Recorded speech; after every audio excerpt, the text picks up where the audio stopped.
Oh, suddenly disappeared there for a second. Hello, everybody. Welcome to Sunday Night Ghost Stories Extra. Extra! Because we're on a Friday. Oh my goodness me. The end of the working week. Where did that go? Where did the working week go, Durfee? He's on the windowsill there. Let's just swing the camera around. There he is. On the windowsill. Yeah, we were starting it 1 minute and then we were finishing it. That's terrifying, that. Anyway, so here we are in the library, he said grandly. What are we reading? We are reading the excellent Haunted Castles of Britain and Ireland, which I have to say is absolutely incroyable.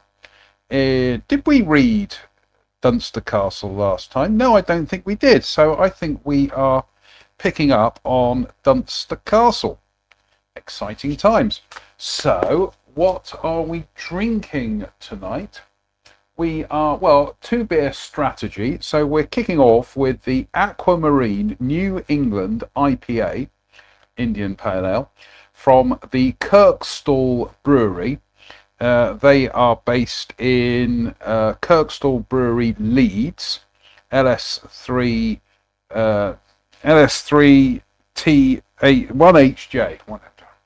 Been a long day, folks. 6.8%. Oh my goodness me.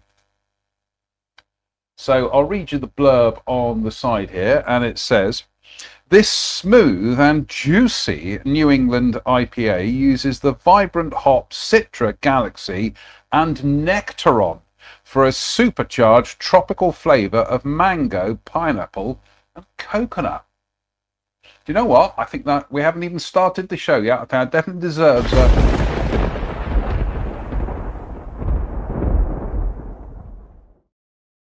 read of the no, there we go. So there's the beautiful artwork, Aquamarine, and if you look there, it's got fish on there, as in, oh, there's a little seahorse there. Fish as in the maritime animals, not the former lead singer of Marillion. So there we go.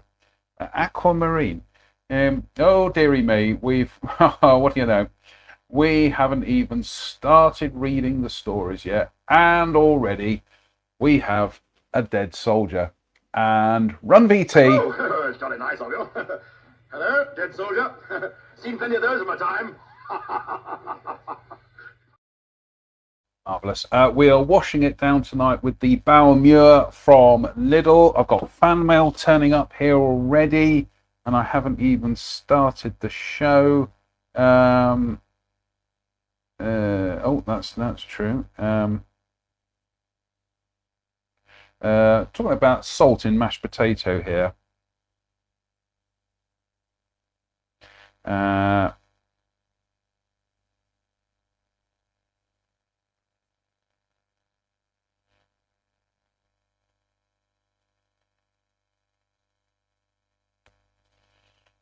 Right, let's crack on mit the ghost stories, and we are heading back to somewhere I was very close to on Wednesday. Dunster Castle, Dunster, Somerset, in the firing line. Rising from its sylvan cradle, the dramatic towers and majestic gables of Dunster Castle present as picturesque a stronghold as you could wish to encounter. William de Mohun built the original castle on a site granted him by William the Conqueror. His most famous descendant was the third William de Mohun, a fanatical supporter of the Empress Matilda in her civil war against King Stephen, as opposed to Stephen King, the horror writer. De Mohun was known as the Scourge of the West on account of his frequent bouts of plunder and burning in the locality. When Stephen besieged the stronghold, de Mohun set about minting his own coinage there, an action that may be responsible for the ghostly chinking of money that is often heard about the castle, especially on the nights of a full moon. The direct male line of the family died out in 1376, and ownership of the castle passed to Lady Elizabeth Luttrell. whose descendants held it for 6 centuries. It was probably they who built the imposing gatehouse, which dates from around 1400 or 2 o'clock, and is now the oldest part of Dunster Castle. Although the Luttrells were not royalists, the castle was sieged. Although the Luttrells were not royalists, the castle was seized in the Civil War and held by a royalist garrison. Besieged by the parliamentarians who battered the castle walls with their heavy artillery, the governor, Colonel Wyndham, held out for 160 days. At one point, legend claims, the Roundhead commander, Colonel Blake, threatened to stand Wyndham's mother in the line of fire unless he surrendered. However, when the spirited old lady gallantly urged her son to do his duty, Blake reconsidered and backed down. In April 1646, with the royalist strongholds everywhere hauling down their flags in despair at the collapse of their cause, Wyndham finally surrendered the castle. Every so often the figure of an elderly woman garbed in 17th century dress has been seen flitting around the corridors and precincts of the castle. She is a silent and harmless spectre whose favoured time of walking is whenever the air is heavy with thunder. By the 19th century, the Luttrell family was intent on making the castle more comely than commanding, and employed Anthony Salvin, who carried out considerable remodelling. The result is the delightful castle that is now owned by the National Trust, and where, in addition to the aforementioned hauntings, a ghostly Roundhead makes occasional returns to the gatehouse's spectacular leather room, where his habit of disappearing into a closed and solid door both amazes and astonishes visitors. We deserve a thunderclap there. Lost the thunderclap. There it is.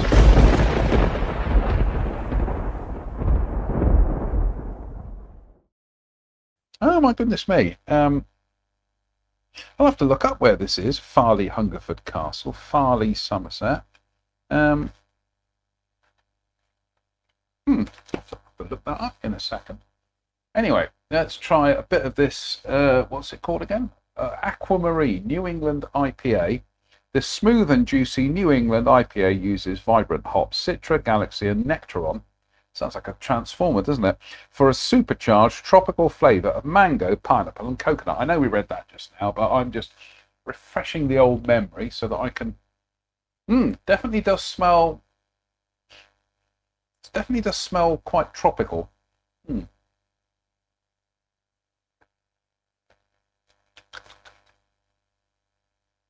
Oh, that is quaffable. That is very, very quaffable. Oh, fan mail. Let's just read the fan mail.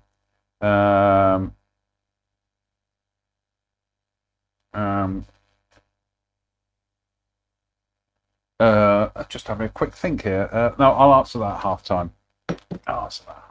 Right. Farley Hungerford Castle, Farley, Somerset. The deadly Lady Hungerford. In 1369, the immensely wealthy Sir Thomas Hungerford, John of Gaunt's steward and first Speaker of the House of Commons, purchased the manor of Farley and set about rebuilding and enlarging the castle. Almost immediately he found himself in trouble when he was charged with crenellating without a licence. That's such shocking, that is, crenellating without a licence. Goodness me. However, he obtained a pardon in 1383 and was able to pass on a substantial stronghold to his son, Walter. Walter further enhanced the family seat and was created Baron Hungerford in 1426, which is nearly 2:30. And thenceforward, that's a good word, thenceforward, the building became known as Farley Hungerford Castle. Walter fought alongside Henry V at Agincourt. His grandson Robert, although inheriting Walter's fighting genes, lacked his grandfather's ability to back the right side. He was captured in the last battle of the 100 Years' War and spent 7 years as a prisoner in France. So for him, that was the 107 Years' War. Returning to England, he joined the Lancastrian cause in the Wars of the Roses. And on the 29th of March 1641, following the virtual annihilation of Henry VI's army at the Battle of Towton, was captured and executed.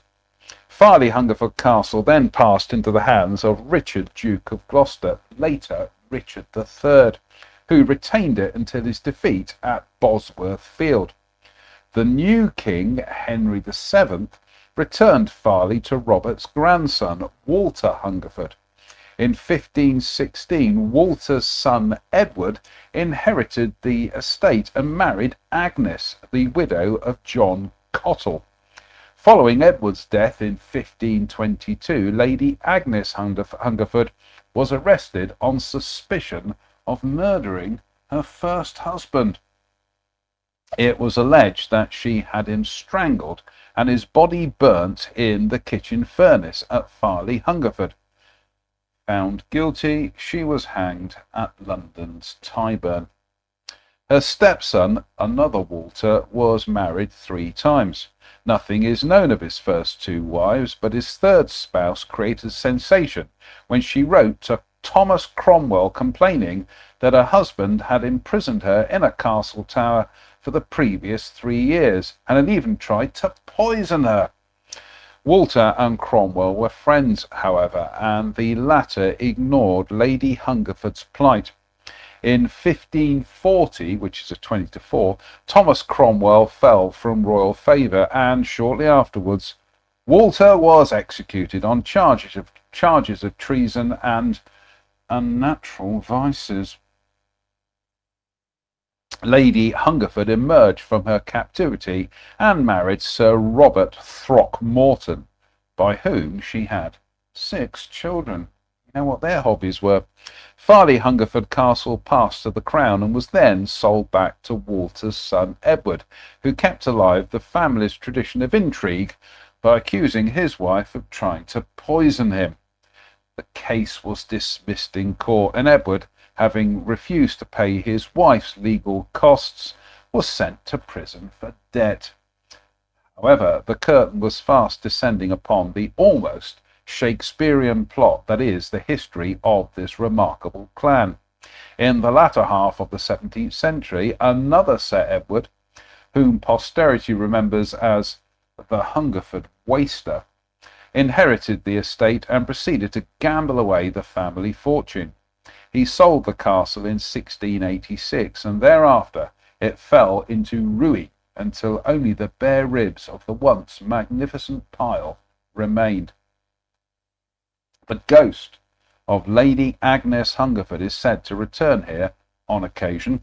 She appears in the vicinity of the chapel, a serenely beautiful shade who flickers briefly in front of astonished witnesses before fading into nothingness in those twilight moments when day turns to night.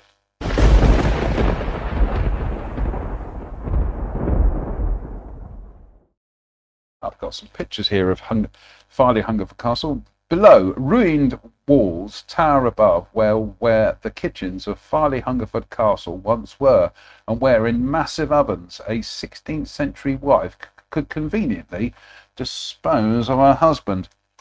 And below, parts of Farley Hungerford Castle look civilised enough today, but former residents showed a dreadful propensity for attempting to harm one another. So that's the tower there. That's the tower, that one there, and there's that one there. It's an infrared photograph, by the way. Infrared film. Because I went to art college and we used it once. So, right. There we go, Derps. Slange Park. Got some fan mail again. Goodness me. Oh, let me just answer the fan mail.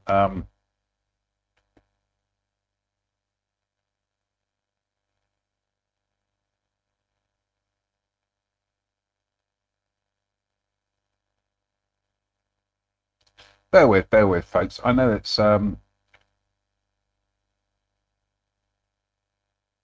very rude of me to be texting people when I'm doing live ghost stories.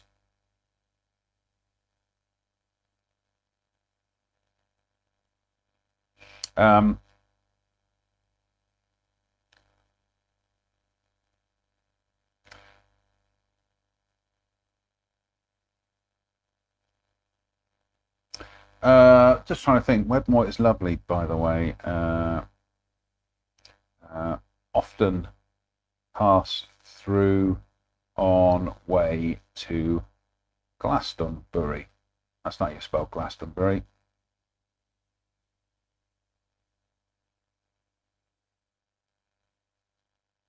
That'll do.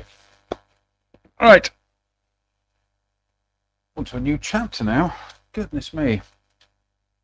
We are on to Phantom Fortress, where grey ladies watch.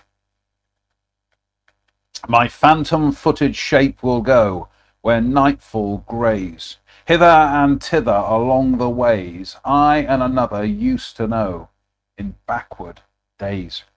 From My Spirit Will Not Haunt the Mound by Thomas Hardy, 1840 to 1928. Goodness me, he lived a long time. 1928, 88 years? 88 years, goodness me. We'll just Google that. We'll just check it on screen now, actually.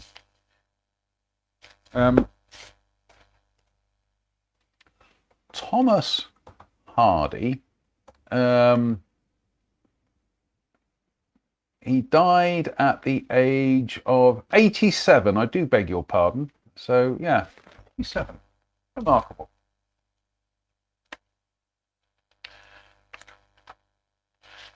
Oh. Dorset, Wiltshire and Hampshire. The mark of history hangs heavy over the mysterious hillsides and ancient towns of this legendary landscape. It once formed the core of the Saxon kingdom of Wessex, and it was here, under the inspired leadership of Alfred the Great, that the united English nation was forged. Later, the Normans would build mighty castles here, in several cases utilizing the fortifications of earlier Roman strongholds that had been built against the threat posed by marauding Saxons. Long before this time, a forgotten people had already wandered down the dusty byways to leave their mark upon the countryside. They carved mysterious figures into the chalk hillsides and threw up earthworks of remarkable and breathtaking proportions. They also built impressive temples, such as those at Avebury and Stonehenge, which still strike wonder into even the most jaded among us. Imposing as the castles that litter the region are, they are often pale and insignificance. Sorry, read that again. Imposing as the castles that litter the region are, they often pale in significance in comparison to these places of ancient mystery where man has worshipped for thousands of years. We'll have a quick swig of the old beer in the magnificent Rush beer glass. Thank you, viewers Kirsten and Steve, the United States, Slangsby Bar.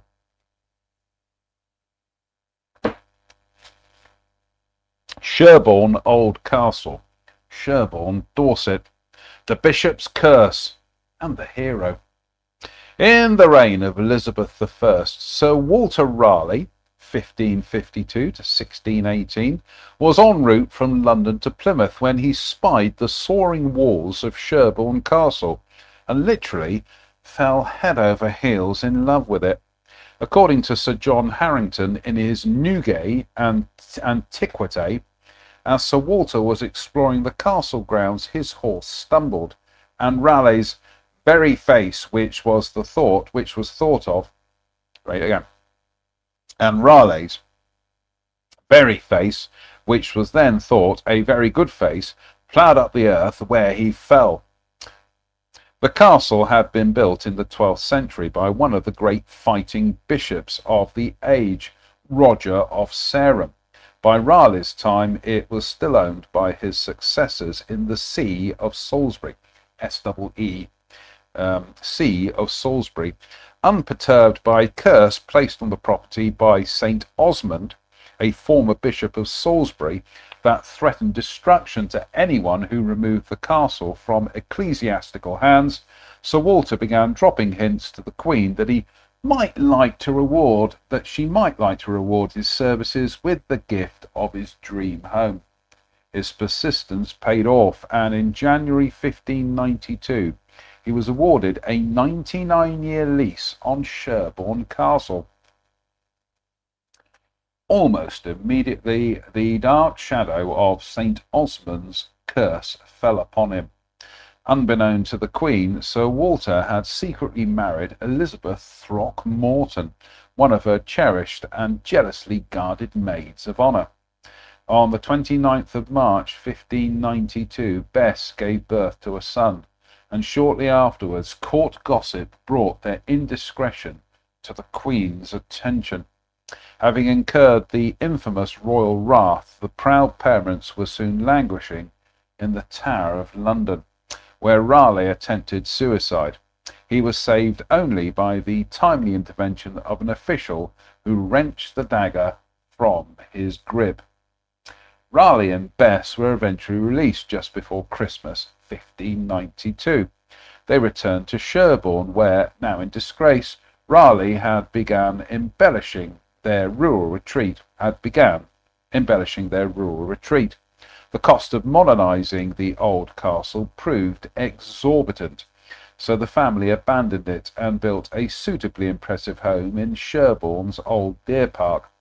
It was here, as he enjoyed a pipe of tobacco beneath the spreading branches of a great oak, that one of Raleigh's servants is said to have doused his master with a pitcher of beer, in the mistaken belief that his beard was on fire. Although Raleigh would later win his way back into Elizabeth I's favour, the curse struck again when her successor, James I, ascended the throne. In July 1603, Raleigh was implicated in a plot instigated by Lord Cobham to replace James with his cousin, Lady Arabella Stuart. Shortly afterwards, Raleigh was again confined to the Tower of London, charged with high treason. He was sentenced to death, and although his life was spared, remained imprisoned for the next 13 years. His estate was given to James's favourite, Robert Carr, Earl of Somerset. St. Osmond's curse soon blighted the new owner of Sherborne Castle. Robert Carr had fallen in love with Frances Howard, child bride of Robert Devereux, Earl of Wessex. Oh, that's a bit grim. Wishing to save herself for Carr, Frances consulted a quack astrologer who provided drugs that would render her husband impotent. For 3 years, the unfortunate Devereux struggled to consummate his marriage, before his inability to do so led to divorce. In 1613, following the King's intervention, Frances Howard was free to marry Robert Carr. Carr's mentor, Sir Thomas Overbury, made no secret of his dislike for Frances and his ambitious family. Made no secret of his dislike for Frances and her ambitious family, and urged his protégé to reconsider. He had, however, underestimated the influence that Frances had, more particularly her uncle, Henry Howard, wielded at court. He had, however, underestimated the influence that Frances, and more particularly her uncle, Henry Howard, wielded at court. Following another intervention by James I, Sir Thomas was sent to the Tower. Here Frances Howard, assisted by Gervase Elwes, a compliant jailer, began supplying Overbury with delectable tarts, all laced with poison. Sir Thomas died in excruciating pain. The Howards managed to keep secret their involvement in Sir Thomas's death for almost a year, until Faced with escalating rumours, Elwes the jailer panicked and confessed. The subsequent scandal severely discredited the court of James I. He quickly withdrew his favouritism from Robert Carr, who not only lost Sherborne Castle, but also, as if reiterating the power of St. Osmond's curse, found himself incarcerated in Raleigh's newly vacated apartments at the Tower of London. Fortunately for him, his social standing and previous place in James's affections meant that he was spared execution. Raleigh had been released just a week earlier, having persuaded the king to send him on a voyage to bring back treasure from Guyana. After almost a year of preparation, Raleigh set sail in 1617. The escapade was a disaster, marred by illness and crew mutinies. It ended in a catastrophic clash with the Spanish, during which Raleigh's own son Walter was killed when he disobeyed the king's orders and led a charge against the citadel of St. Thome. On his return, Raleigh was once more imprisoned in the Tower of London, from where he was taken for trial, and on the 28th of October 1618 learned that he was to be beheaded the next morning. Raleigh went to his death bravely. As he stood on the scaffold, he asked to see the axe, running his finger along its blade, pronouncing it a sharp medicine, but a small cure for all diseases. Pronounced it a sharp medicine, but a cure, but a sure. There you go. He pronounced it a sharp medicine, but a sure cure for all diseases. As he knelt at the block, someone asked if he would prefer to face east, looking towards the promised land. So the heart be right, he replied. It is no matter which way the head lieth. He refused a blindfold, observing stoically, Think you I fear the shadow of the axe, when I fear not the axe itself? He prayed for a minute. Having prayed for a minute, Raleigh gave the signal for the axe to fall. But the executioner, the executioner was unable to move. Again the signal was given, but the axeman remained motionless. What dost thou fear? Cried Raleigh. Strike, man, strike! At this the executioner finally struck, but took 2 blows to remove Raleigh's head. Thank God it wasn't the Duke of Monmouth, that was about half a dozen. Holding it aloft, the executioner attempted to pronounce the traditional denunciation, Behold the head of a traitor! But the words wouldn't come, and it was left to an anonymous voice from the crowd to express the sentiments of most present.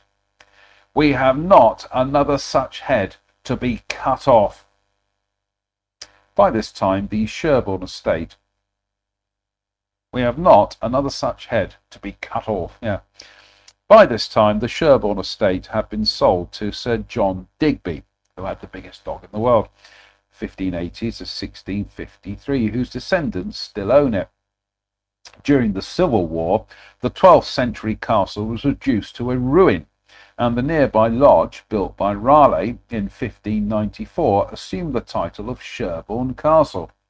Today, the crumbling walls of Sherborne Old Castle provide a sharp contrast to the stately grandeur of what is now the family home of the Wingfield Digbys.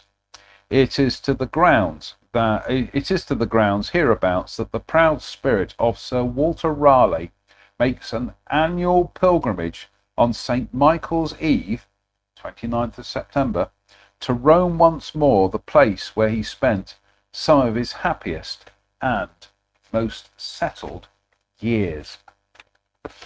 And from VT.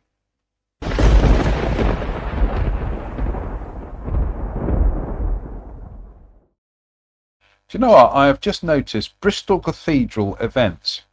How about this? A perfectly preserved leaflet. Look at the date. September 2006 to April 2007.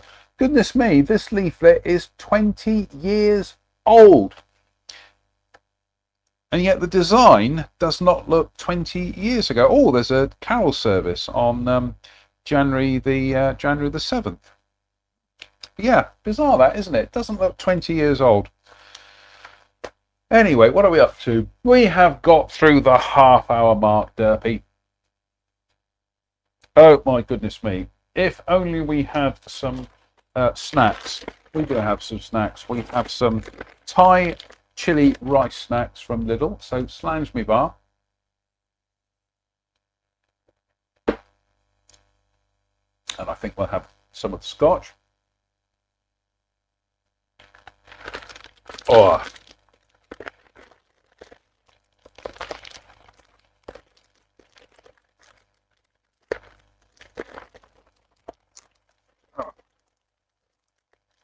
I am so pathetic these days. I can't even open a packet of Thai rice chili snacks. Now we can.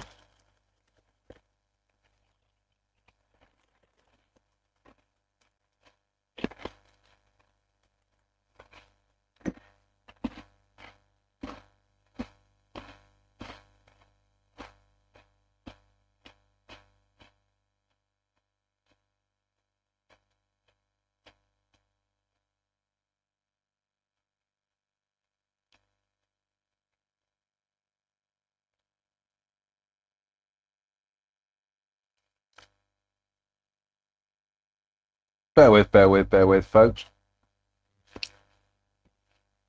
Oh, I'm just going to have some more of these Thai chili rice snacks.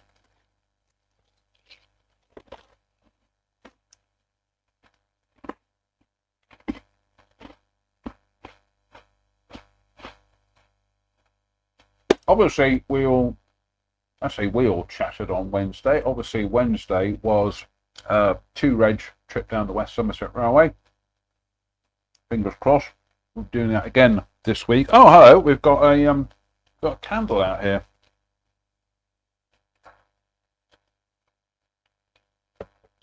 Oh, dead soldier. Just going to go and get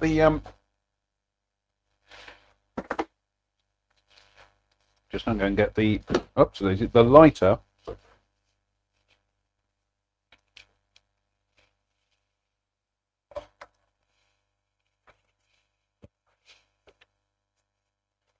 Oh.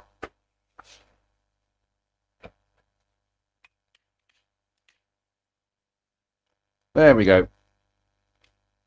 Come on, light you bugger. That's more like it. Did I say bugger? I do apologise.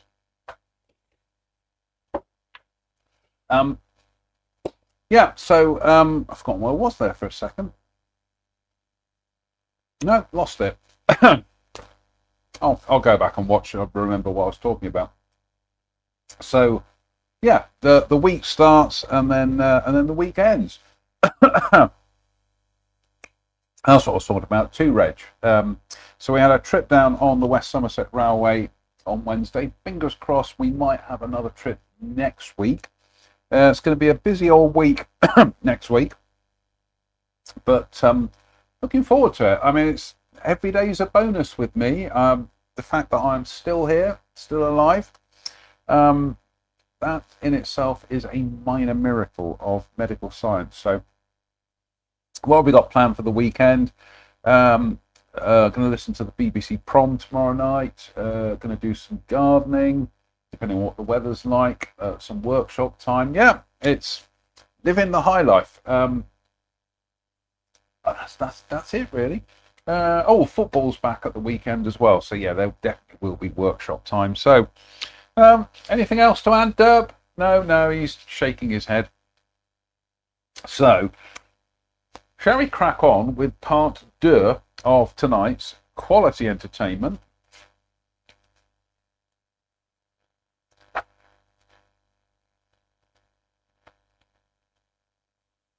Oh, I got some more fan mail. Goodness me. I am a popular lad tonight. Let's just have a quick look.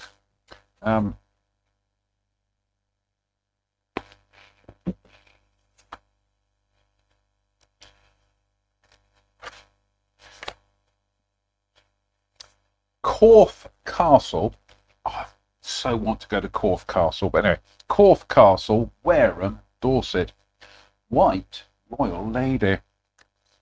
Impressively situated on its lofty throne and protected by steep cliffs, this once vast fortress is now little more than a hollow shell. Having crossed the stone bridge that spans its deep moat, you find yourself wandering amid stark monolithic columns, or meandering through narrow corridors where ancient walls lean towards you at strange, almost threatening angles. William the Conqueror began building the castle, although it was King John who turned it into the royal palace, the melancholic ruins of which survive today. The beer burps at 37 minutes and 46 seconds. I do apologise, but there we go. During the English Civil War, the redoubtable supporter of the king, Lady Banks, defended it until she was betrayed. One of her own garrison allowed parliamentary soldiers to gain possession of the building, whereupon they set about destroying it. They toppled its mighty walls and undermined its foundations until, within a short period of time, nothing but the bare ribs of the once regal pile remained. An aura of mystery soon descended as people began to whisper of ghostly encounters amid the mouldering ruins. Strange flickering lights were seen moving about the ramparts at night. The heart-rending sobs of a weeping child were heard in a cottage that abuts the rocky knoll on which the castle stands. The most persistent of all the spectres, however, is the headless white lady, whose shimmering shade chills the blood of those who chance upon her, causing them to shiver and shake until she turns and drifts slowly away, fading into nothingness.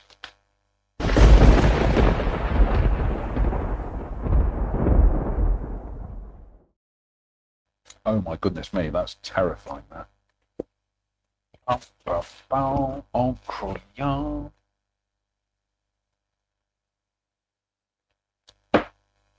We're still on the first beer for tonight, Soapers Lounge. Oh, got some fan mail. Let's just read the fan mail.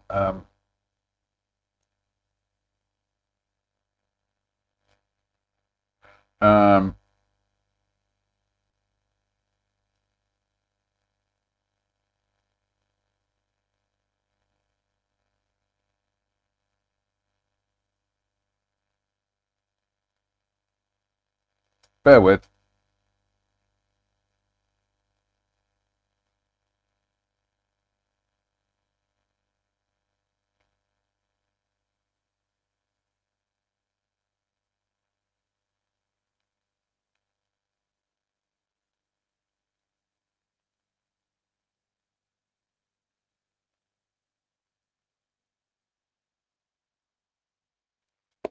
Bear with. Right.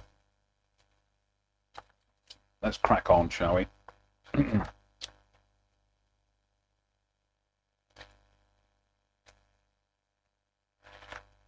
Old Wardour Castle.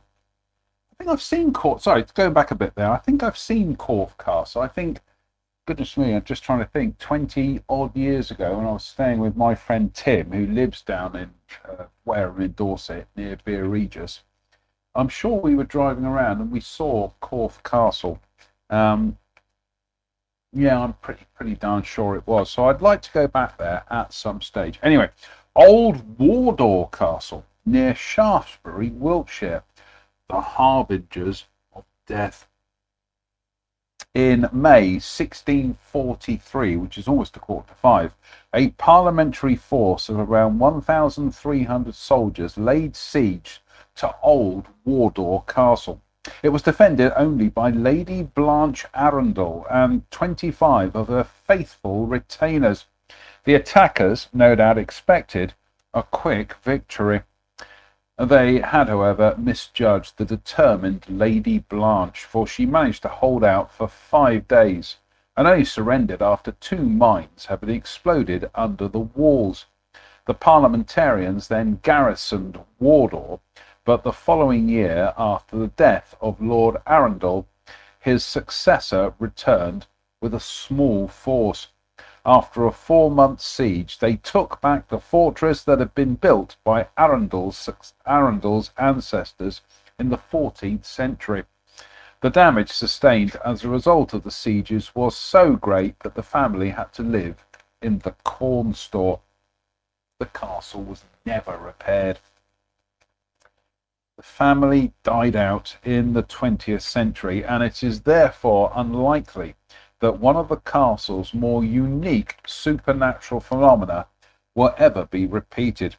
It was always said that whenever the death of a family member was close at hand, white owls would flutter around the castle to warn of the approaching tragedy. Although prophetic owls may be a thing of the past, the intrepid ghost hunter who ventures to this unusual, though romantic ruin may be amply rewarded with a manifestation of Lady Blanche. As twilight creeps through the nooks and crannies of her old home, where she once loaded the matchlock guns for her faithful companions, she appears in doleful contemplation upon the walls.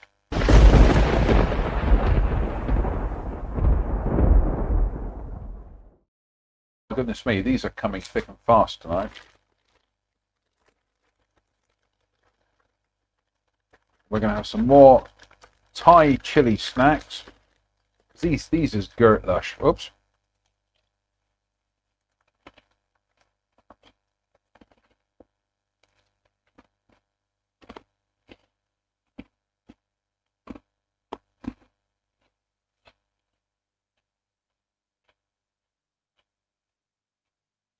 Strange.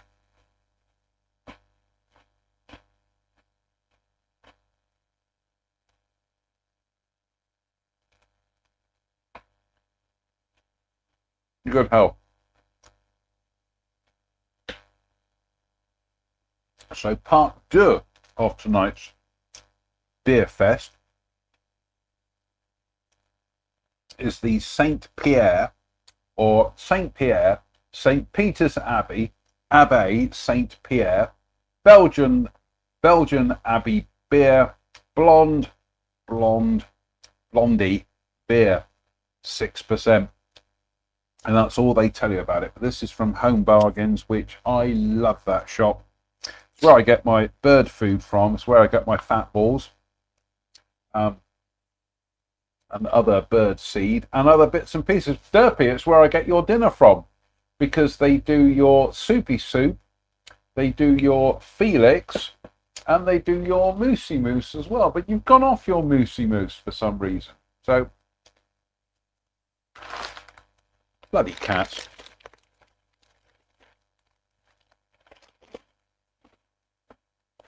Oh.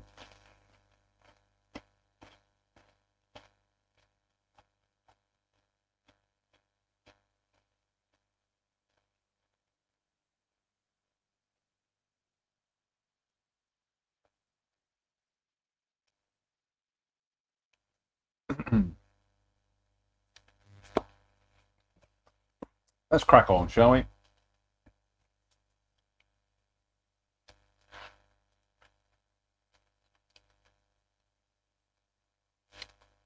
Carisbrooke Castle, near Newport, Isle of Wight, the haunted moat. William Fitz-Osbern began building the Norman castle at Carisbrooke on the site of a Roman fort that had become a Saxon stronghold. In 1078, the castle was forfeited to the crown, and in 1100 granted to the de Redvers family, who built most of the imposing fortress that is visible today. The impressive twin-towered gatehouse was built in the 14th century, and Elizabethan defences were added later. In 1647, which is about 13 minutes to 5, Charles I became a prisoner at Carisbrooke Castle. His liberties were restricted to recreational walks along the walls and games of bowls on the old Barbican outside the castle, which was specially converted for the purpose. Meanwhile, the king's friends were making efforts to enable his escape. The first attempt failed because the king could not force himself between the iron bars of his window.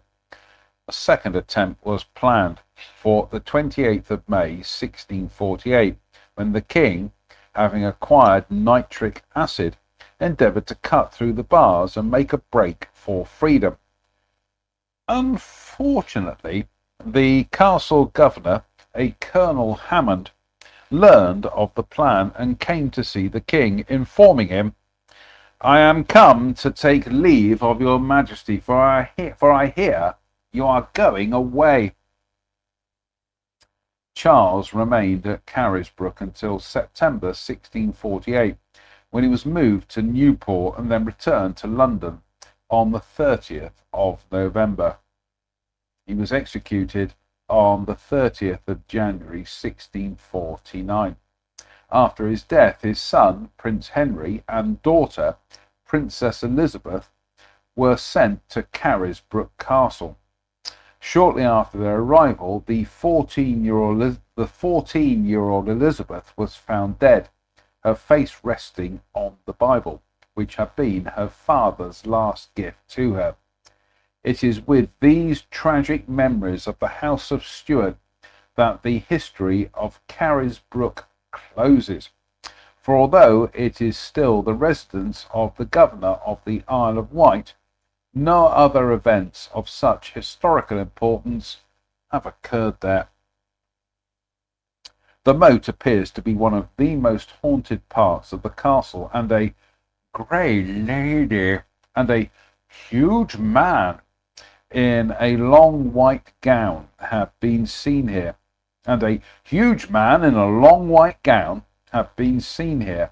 One female visitor strolling around the moat was even approached by a young man in a leather jerkin, who talked to her for several minutes and then, rather rudely, disappeared without finishing the conversation.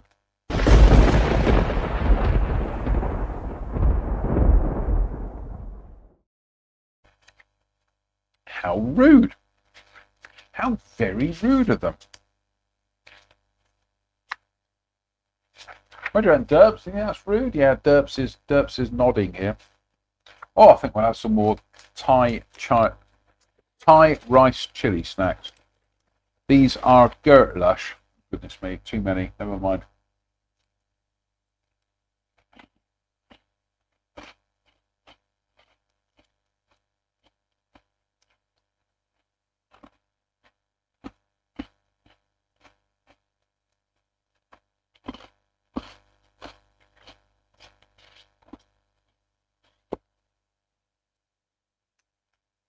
Strange.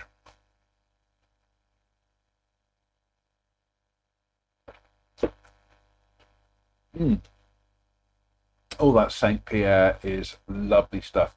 In the magnificent United Federation of Planet Shot Glass, again courtesy of viewers Kirsten, Steve in the United States.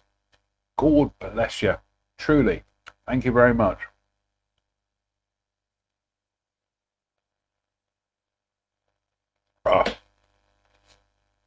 It's not the beer that does the damage, folks. It's the scotch. This is the stuff that helps me sleep at night.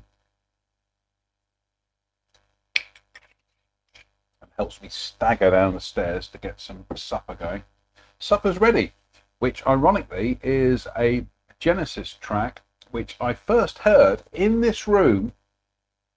When did I first hear it, Dirk? 42 years ago? 42 years ago. Goodness me. Yeah, because this used to be, years ago, this used to be my bedroom.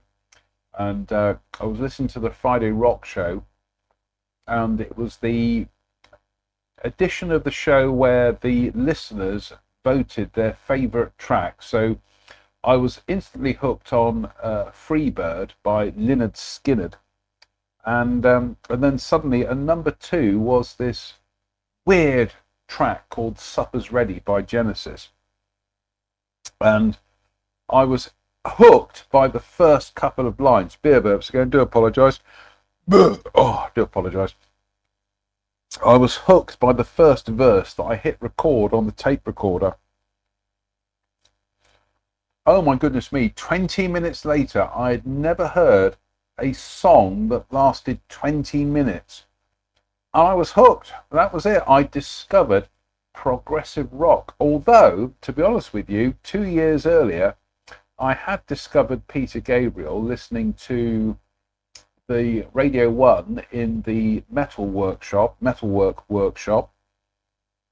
And our metalwork teacher, Mr. Atkinson, used to play the radio in there, and I remember hearing this song called Je suis frontière, which I liked, which was rather quirky. Peter Gabriel, didn't realise who he was at the time, and also Kate Bush. And the funny thing is, a couple of weeks ago, I met up with Mr. Atkinson's daughter Sam, who I'd not seen since I was at school, and we had a lovely time. So yeah, so there we go. Right. I know it's dull for you, but it's fascinating for me. So anyway, trying to see where we are now. Fort Brockhurst near Gosport, Hampshire. The Whistling Sergeant Major.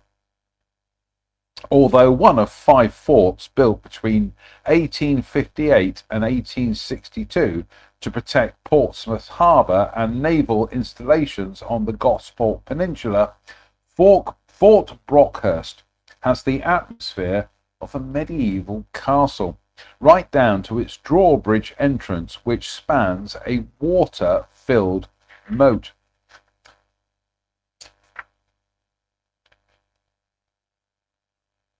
The walls, however, are low and squat, since the high walls that made earlier strongholds so impregnable would have been easily destroyed by the new artillery of the 19th century. The interior is immense, and as such, the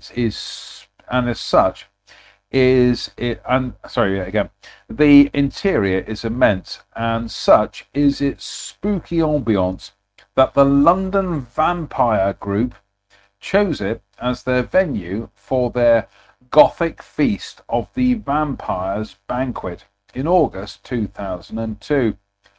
Although the inclusion of a vegetarian option suggests a lack of commitment on the part of some members. And also that's vampires spelt with a Y.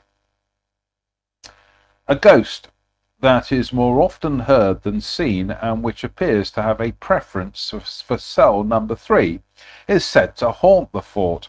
It is thought that the phantom footsteps that often echo through the corridors are those of a long-dead sergeant major making a spectral inspection of Fort Brockhurst. The measured tread of his footsteps is often accompanied by the sound of his tuneless whistling, as he repeats a ritual that he no doubt performed many times in his life and has continued for many years after his death.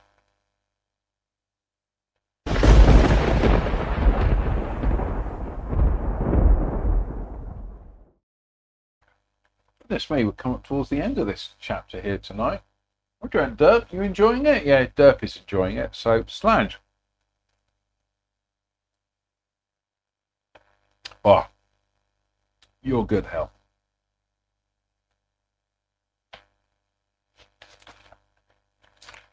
See, it's only just gone 9:15.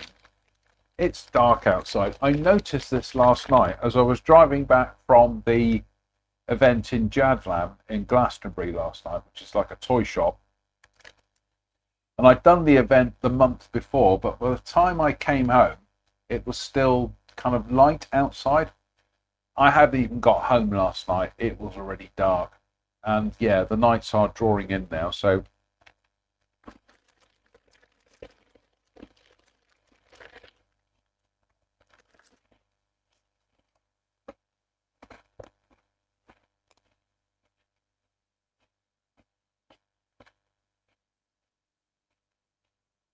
Bear with.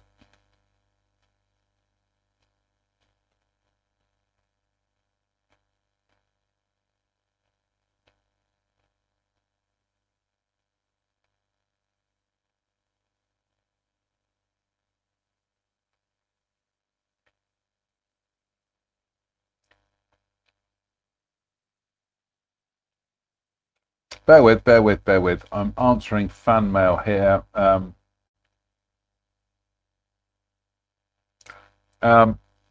Bear with, bear with, bear with. Hang about.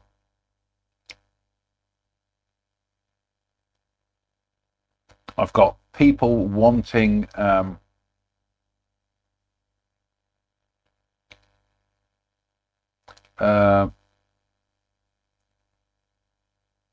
I'm trying to figure out how I share my WhatsApp here.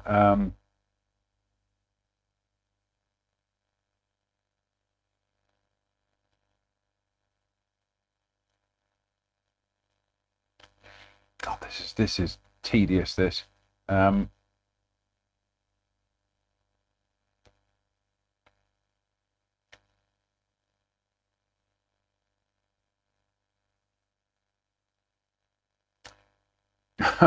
It should be easy to share my WhatsApp account, my WhatsApp link.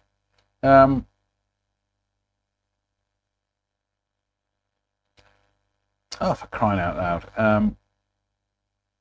Bear with, folks. I am just trying to do WhatsApp.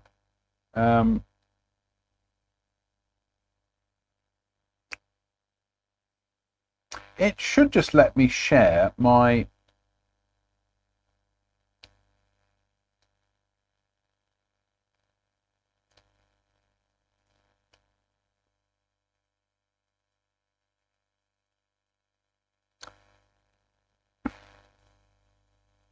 Bear with, bear with, bear with. I'm just going to try. I've got to Google this. Share WhatsApp link. Share WhatsApp link.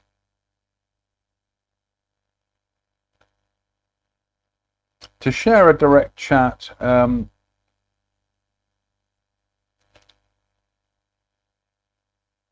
Share WhatsApp. What do you do on Friday night? I tuned in to watch Sunday Night Ghost Stories. It's coming up to the hour mark.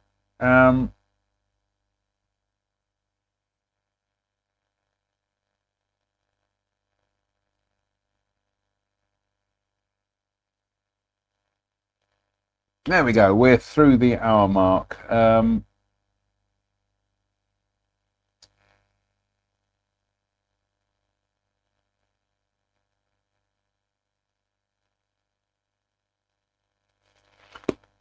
Oh, it's been a long day. Right, shall we crack on, because we are up to Port Chester. Did we have a beer and a burp derp? Beer and a burp derp? Beer and a bump derp? No, we didn't. We had a burp. We definitely had the beer bumps earlier. The beer burps earlier on. This is where it gets confusing. Burps, derps, slash. Oh.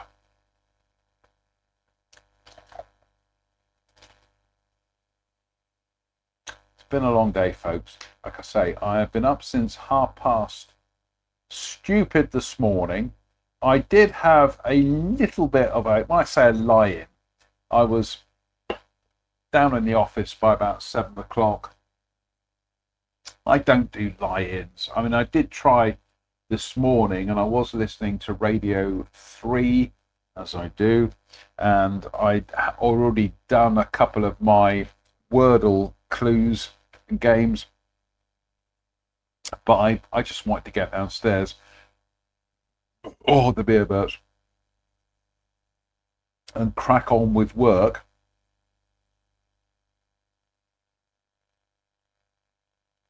And yeah, so we really don't lie around in bed feeling sorry for ourselves. Right, here we go. Goodness me, for the second time tonight, a dead soldier. And Run VT. Oh, it's jolly nice of you. Hello, dead soldier. Seen plenty of those in my time. Ha ha ha ha ha. Indeed.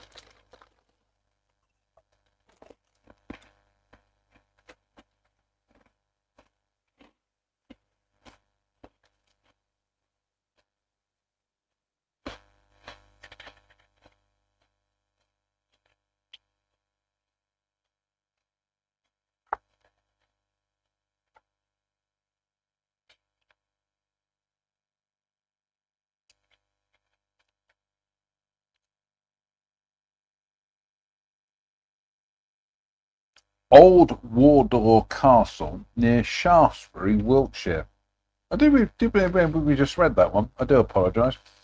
Carisbrooke Castle near Newport, Isle of Wight. The haunted moat.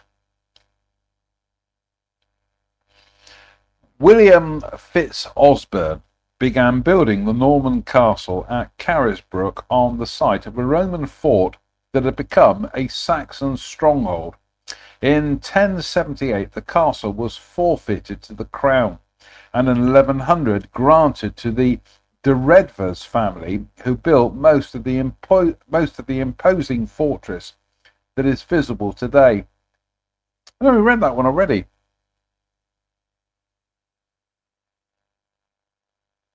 Sorry. This is the effects of alcohol. We've read that one. Right. Fort Brockhurst near Gosport, Hampshire. We read that one already as well.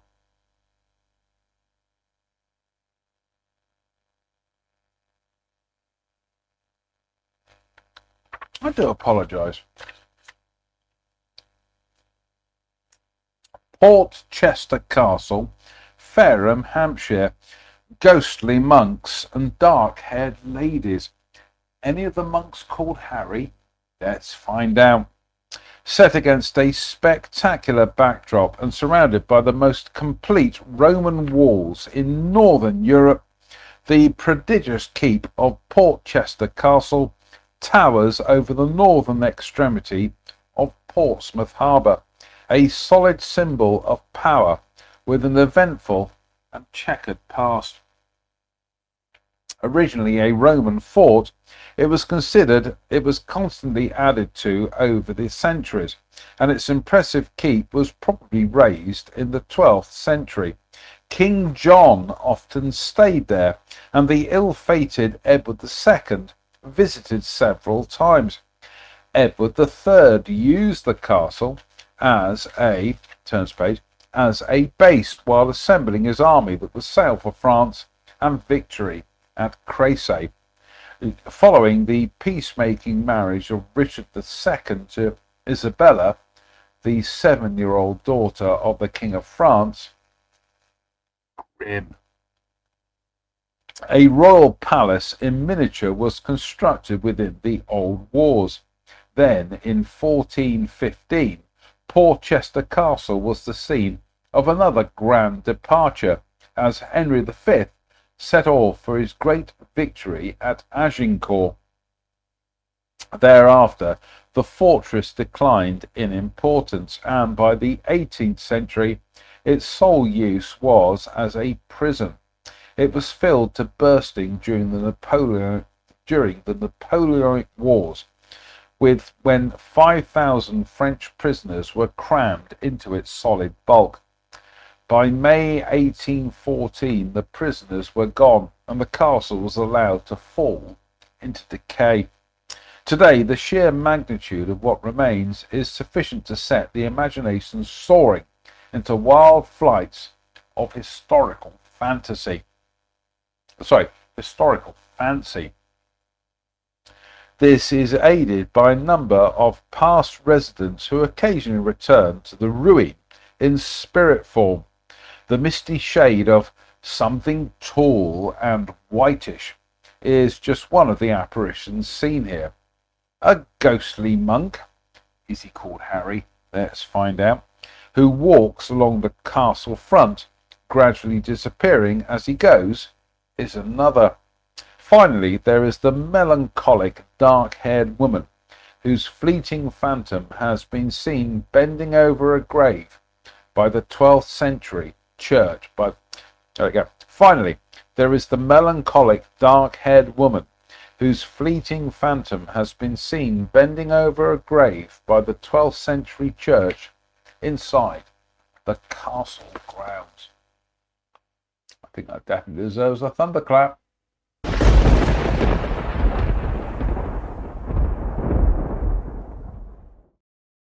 That definitely deserves some more wasabi mix.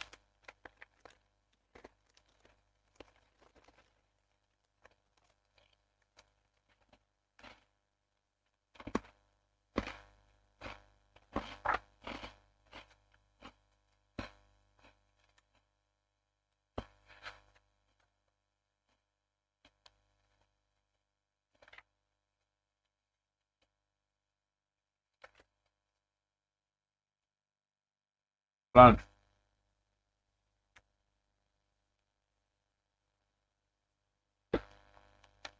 All delicious. Your good health.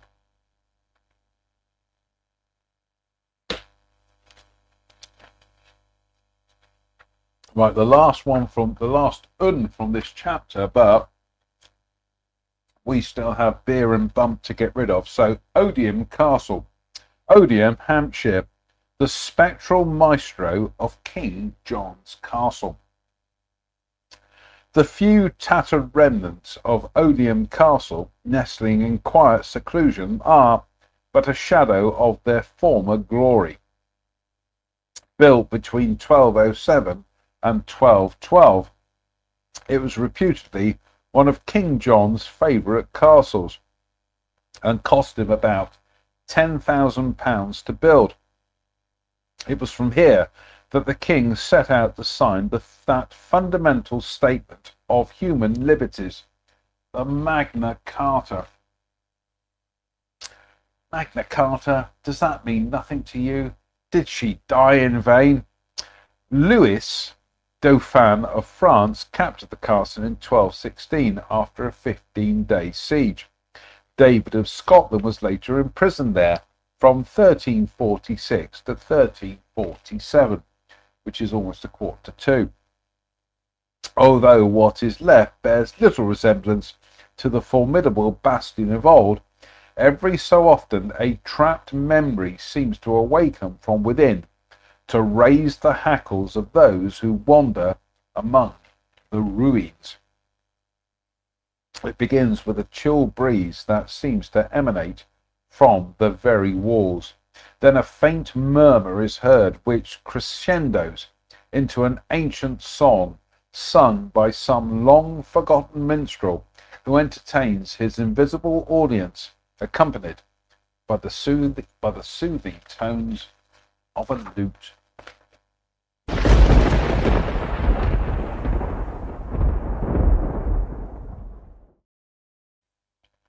Oh, I think that will be two more tonight, Derps, and that's it. We're off downstairs to have some supper and some... Are we watching Family Guy or American Dad? Actually, it's Futurama tonight. So battle-scarred borders and tranquil strongholds. Their open fanes and gaping graves yawn level with the luminous waves, but not the riches that lie in each idol's diamond eye. Not the gaily jewelled dead tempt the waters from their bed, for no ripples curl, alas, along that wilderness of glass. No swellings tell that winds may be upon some far-off happier sea. No heavings hint that winds have been on seas less hideously serene. From The City in the Sea by Edgar Allan Poe, 1809 to 1849. Goodness me, he died very young, died at 40. 1809, 19, 29, 39, 40 years old. Goodness me.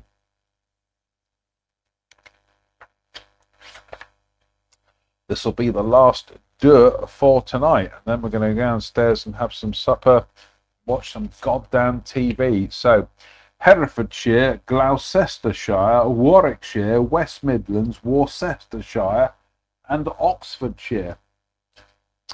The counties that stretch from Oxfordshire to Herefordshire now possess a pastoral tranquillity that belies their battle-scarred and blood-drenched past. Indeed, so many momentous events of national importance have taken place here that the region has long been known as England's cockpit.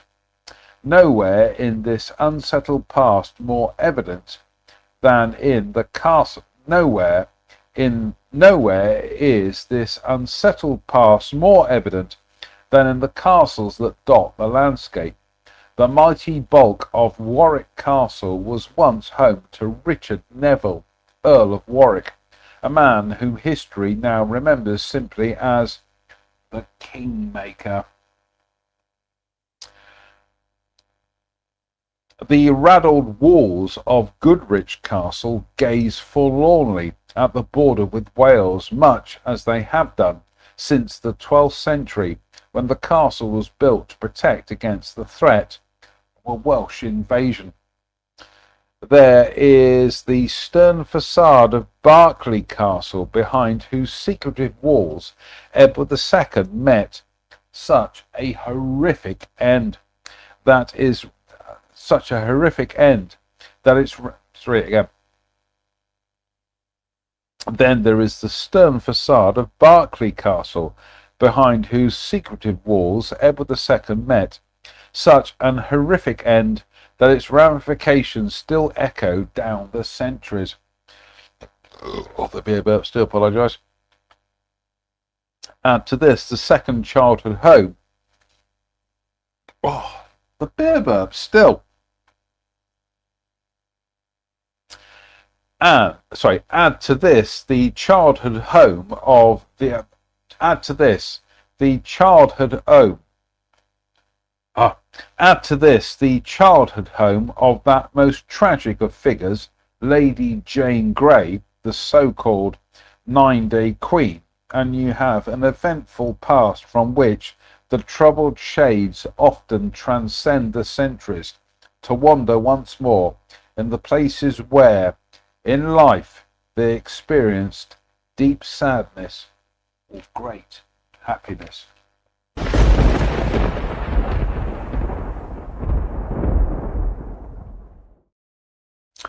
I think it's going to be the last derp for tonight. Derp's agreeing with me, so slange me, well. Slange. Goodrich Castle. Goodrich, Herefordshire. The eternal lovers and their watery fate. The massive ruins of this red sandstone castle stand on a wooded, rocky spur overlooking the tranquil waters of the River Wye. They are pitted with numerous nooks and crannies that exude an aura of tragic mystery. The oldest part of the fortress is the Grey Stone Keep, built in the 12th century when the castle was an important bastion on the border between England and Wales. Enlarged over succeeding centuries, it last saw action during the Civil War, when it became a royalist stronghold. Cromwell's troops attempted to breach its mighty walls by firing over 90 kilograms, 200 pounds, cannonballs at them from the aptly named Roaring Meg. Shut up, Meg. During the siege, Alice Birch, the niece of a parliamentarian officer, took refuge in the castle with her royalist lover, Charles Clifford. When it became apparent that the fortress would not be able to withstand the bombardment for much longer, Clifford and his young lover mounted his horse and under cover of darkness spurred the beast out of the castle and managed to break through the Roundhead ranks. Unfortunately, when they arrived at the muddy banks of the River Wye, they didn't realize that the heavy rains had swollen its waters. As they attempted to cross the raging torrent, their horse lost its footing, and they were swept away to their deaths. Such was the trauma of their desperate bid for freedom that their bedraggled earthbound wraiths have been seen on stormy nights urging a phantom horse into the wild waters of the Wye. On other occasions, passers-by late at night have seen their poignant spectres staring sadly from the ruined ramparts.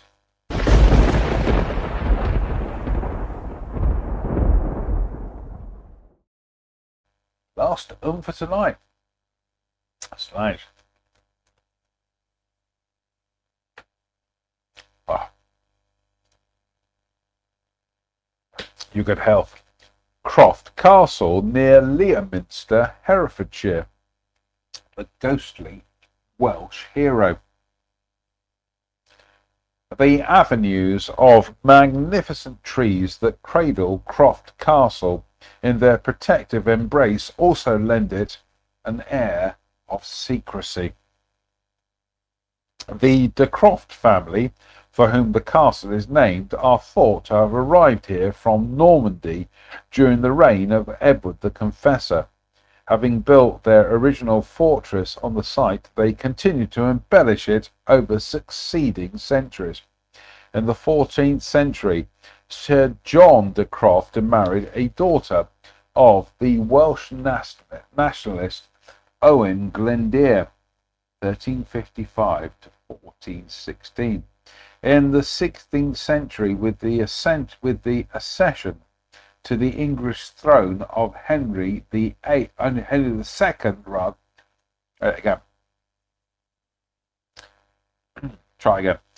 In the 16th century, with the accession to the English throne of Henry the Seventh, Sir Richard Croft became treasurer to the new monarch's household and, later, steward to his eldest son, Prince Arthur.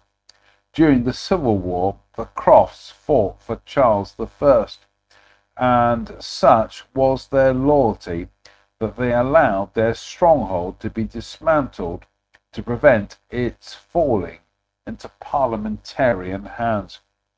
In the mid-18th century, family debt forced them to sell the castle to Richard Knight of Downton, although the family reacquired it in 1923.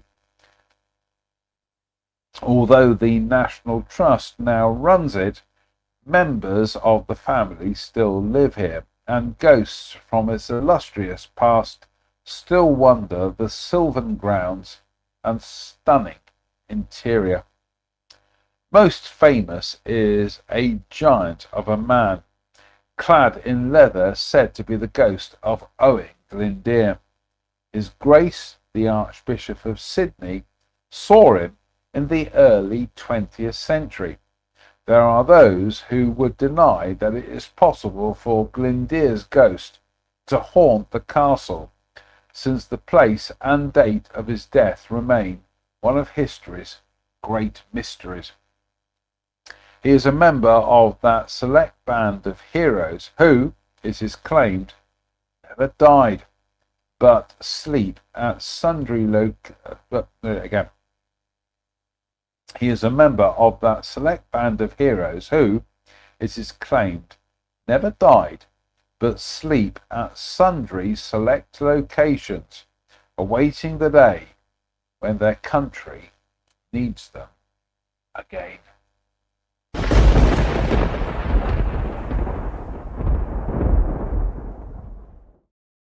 Oh, perfect. Absolutely perfect way to finish. Oh my goodness me.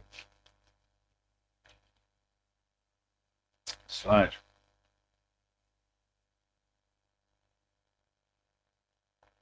Delicious.